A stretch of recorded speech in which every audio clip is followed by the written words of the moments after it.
Professora, na última sexta-feira, o ministro Cássio Nunes, do STF, ele autorizou Minas Gerais a aderir ao regime de recuperação fiscal, mesmo sem o aval da Assembleia, mas, enfim, autorizou. Qual que é a sua opinião sobre esse regime de recuperação fiscal? É inaplicável isso no estado de Minas Gerais. A aplicação do regime de recuperação fiscal vai gerar um apagão social no estado, maior do que o que nós estamos vivendo. Por quê?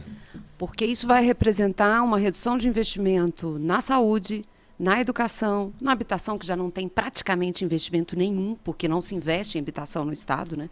A política existente de habitação para pobre no estado de Minas Gerais é ocupação urbana, né? Porque não tem nada. Nas áreas de atendimento social para a população, nós já convivemos no estado e no país com uma fome monstruosa. Não tem condição do estado investir menos nas áreas sociais. E também deixar de investir na estrutura do estado, que também já tem investimentos muito precários. E aí é uma discussão que a gente precisa fazer, que não é só local, é uma discussão nacional, que é por que dessa redução de investimento onde a população precisa para pagar uma suposta dívida com a federação, que, por sua vez, a federação paga uma suposta dívida para bancos. Isso é uma discussão que o Brasil precisa fazer, gente, e com urgência. Mas por quê? Porque as regras não são claras? É isso que você quer dizer? É mais do que isso. O pagamento da dívida pública hoje no Brasil é a legalização da transferência de recursos dos nossos impostos para banqueiro. Não tem outra explicação para isso. Os juros da dívida, a forma como a dívida foi construída é inexplicável, não tem nada que justifica o valor do que se investe no pagamento da dívida, é metade do que o Estado arrecada, praticamente metade do que o Estado arrecada com o imposto que nós pagamos, vai para a transferência de uma dívida que nunca diminui, que ela só aumenta, porque os juros são combinados entre os governantes e os banqueiros que, por sua vez, elegem os governantes, né? Então, essa é uma discussão que a gente precisa fazer, porque não tem sustentação. A população está passando fome.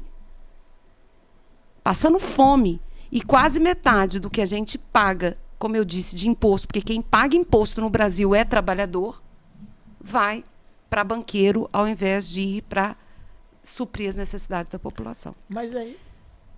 Pode terminar. Não, assim. E esse é um problema, porque isso se dá na federação e isso se dá estrangulando a situação dos estados também, né?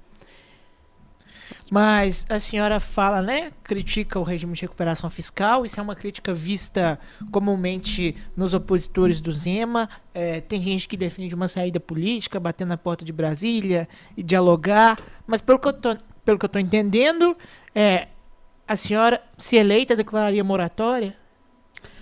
É uma possibilidade.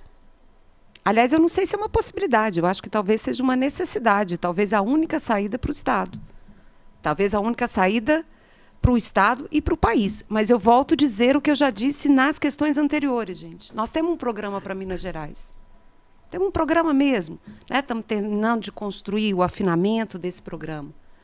Mas nós não temos nenhum objetivo de vender a ilusão de que tem um conjuntinho de propostas que nós vamos apresentar para Minas Gerais e que elas vão resolver o problema sem que haja uma organização do conjunto dos trabalhadores para mudar as relações que existem no país.